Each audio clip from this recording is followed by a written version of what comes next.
Hey guys, Brian here from Thumper Fab. Today we're going to be installing our front winch bumper on our Ranger 1500 XD. The first step in the process is removing your OEM bumper. Our Thumper Fab bumper allows for the mounting of the OEM lights if you have them as an option. You'll remove all the OEM fasteners and set them aside as they won't be used for the installation of your Thumper Fab bumper. With your lower mounting bolts and your two upper mounting bolts removed, you pull the bumper away from the unit.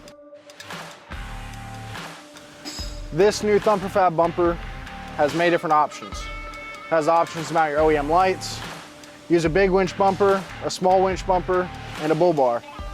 Before you install the bumper on the unit, you need to decide what features you're going to go with.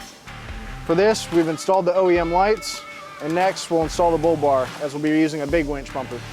If your vehicle does not have the Polaris OEM lights, you also have the option to mount our 6-inch slim lights with light bar brackets using these two holes.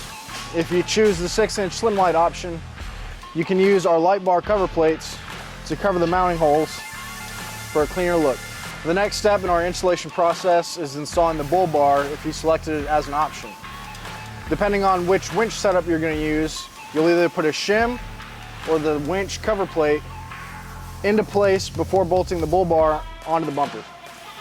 If you plan on running a small winch, you have the option to mount it to the base of the bumper or up top for a higher look using our winch cover plate.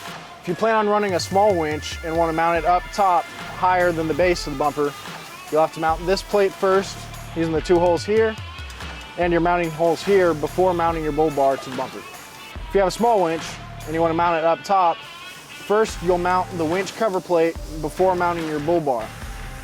If you don't plan on mounting it up top, you'll use the shim to replicate the thickness of this before mounting your bull bar. For this installation, we're going to go with the big winch and the bull bar. So I'll place the shim into position, then mount the bull bar using our M8 bolts and a 13mm socket. Once you have your bumper prepared with the options that you'd like, you'll grab a friend and install it on the unit. For your two upper mounting bolts, you'll use the M10 bolts, and for your two lower mounting bolts, you use your larger M12 bolts. All right, so with this Thumper Fab bumper, you have two different mounting options. For using a wide spool winch, you can mount either in the base of the winch or up top. If you're running a big winch, you'll remove your winch cover plate and set your big winch down in the base of the bumper. If you're using a small winch located on the inside of the bumper body, we have a fair lead reducer plate to mount to the bumper body so you could use a smaller fair lead.